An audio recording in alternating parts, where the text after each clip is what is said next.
Students, last video में हमने देखा था गॉस जॉर्डन मेथड कि गॉस एलिमिनेशन मेथड्स के हमने कुछ प्रॉब्लम्स देखे थे। फिर देखा था कि गॉस एलिमिनेशन मेथड के प्रॉब्लम्स को सॉल्व करने के लिए हम क्या कर सकते हैं, जो उसमें कुछ ड्रॉबैक्स थे तो हम गॉस जॉर्डन मेथड यूज कर सकते हैं। So this is basically a method to solve the system of linear equation.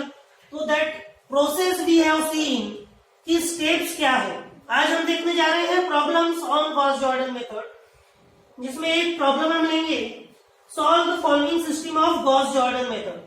अब जैसे कि ये 2x + 4y - 6z = -8 एक लीनियर इक्वेशन है, क्योंकि यहाँ पर कोएफिशिएंट x जो है, x का कोएफिशिएंट 2 है, y का कोएफिशिएंट 4 है, z का कोएफिशिएंट -6 है, और हाईएस्ट पावर क्या है वेरिएबल का, x का, y का और z का 1 है। That is why it is a linear equation. और यहाँ पर 3 लीनियर इक्वेशन है, that is why it is a system of linear equation. तो कहा गया solve the following system by Gauss Jordan method. Second equation है x + 3y + z = 10। Third equation है 2x - 4y - 2z = -12. We can write the given equation in matrix form as a b = जहां पर हमें इसके coefficients लिखने होते हैं 2, 4, -6, -8। Second equation जो है उसके कोएफिशिएंट हो जाएंगे 1, 3, 1 and 10। थर्ड इक्वेशन के कोएफिशिएंट हो जाएंगे 2, -4, -2 and -12। इस तरह से ये फर्स्ट स्टेप होती है हमारी, चाहे गॉस एलिमिनेशन मेथड हो या गॉस जॉर्डन मेथड हो।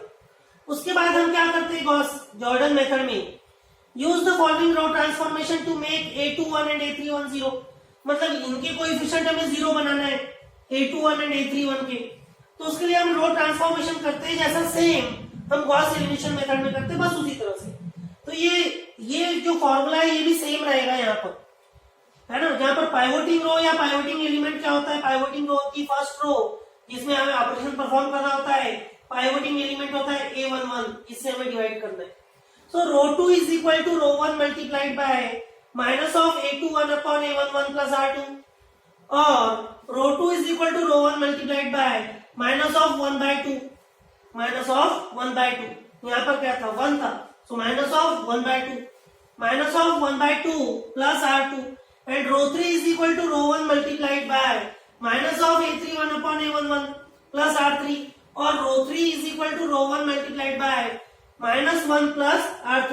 ये -1 कैसे आया, -2/2 दैट इज -1 प्लस r3। इस तरह से ये ऑपरेशन परफॉर्म करने के बाद रो2 और रो3 पे जब ये ऑपरेशन परफॉर्म करेंगे तो रो2 और रो3 चेंज हो जाएगी, whereas row one remain same.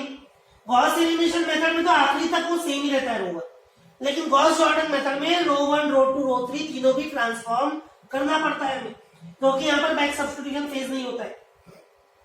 सो रो2 हो जाएगी 0, 1, 4, 14, एंड रो3 हो जाएगी 0, -8, 4, -4। ये ऑपरेशन परफॉर्म करने के बाद रो2 और रो3 पे।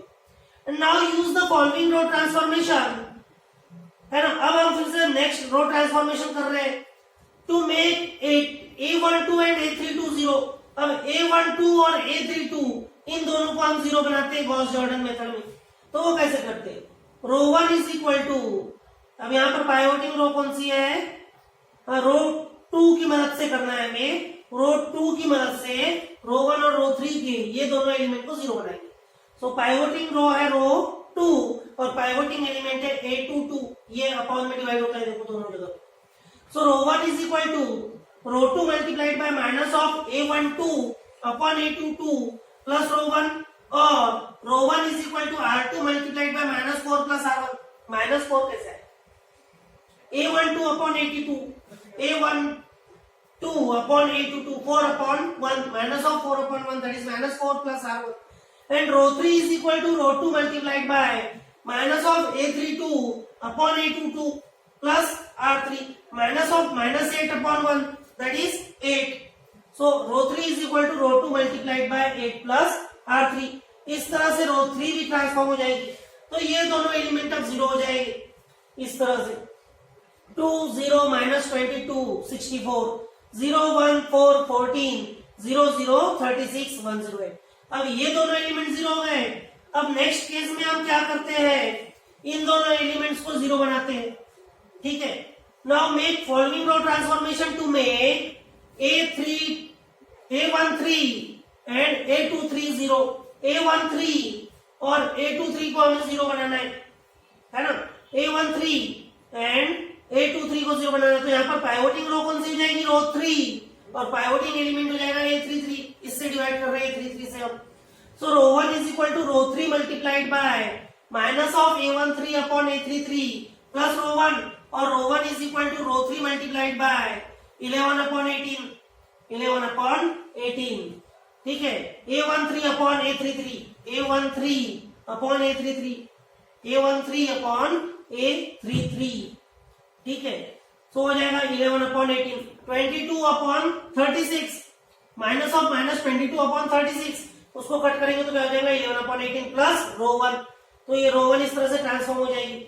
रो 2 is equal to row 3 multiplied by minus of A23 upon A33 plus R2, that is row 2 is equal to row 3 multiplied by minus of 4 by 36, 4 by 36 means 1 upon 9, minus of 1 upon 9 plus R2। अब इस तरह से ये और ये element 0 हो जाएंगे, that is A13 और A23 एलिमेंट, A23 एलिमेंट 0 हो जाएंगे। सो AB हो जाएगा 2 0 0 2 0 1 0 2 0 0 36 108। अब यहाँ पर देखो गॉस जॉर्डन मेथड में सिर्फ इतना फर्क है, सिर्फ यहाँ पर एलिमिनेशन फेज ही है, बैक सब्स्टिट्यूशन फेज नहीं है।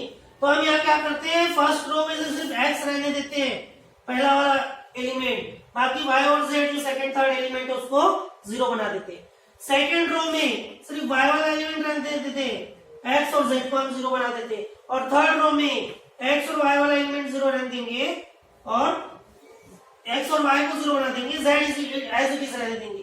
तो यहाँ पर डायरेक्टली हमें मिल जाएगा 2x is equal to 2, 1y is equal to 2 and 36z is equal to 108, और जिसे सॉल्व करके हमें किसकी वैल्यू मिल जाएगी? x, y और z की वैल्यू मिल जाएगी।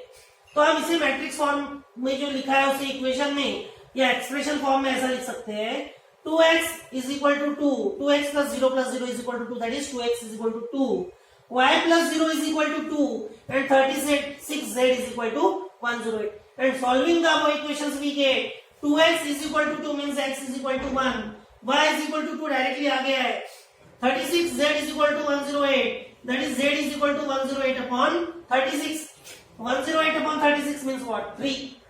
तो इस तरह से हमें x, y और z की वैल्यू मिल रही है। बस सेम इसी तरह से आपको प्रॉब्लम करना है, असाइनमेंट मैंने दिया है, आपको सॉल्व करना है ये। अगर असाइनमेंट सॉल्व करते वक्त कोई प्रॉब्लम आती है तो हम लेक्चर के दौरान देख लेंगे। Solve by Gauss Jordan method, solve the following system of linear equation by Gauss Jordan method. x plus 3y plus 2z equal to 17, x plus 2y plus 3z equal to 16 and 2x minus y plus 4z is equal to 13, plus 4z करना है वहां पर, ठीक है? तो इस तरह से आपको सॉल्व करना है, कोई डिफिकल्टी जाती है तो हम देखेंगे।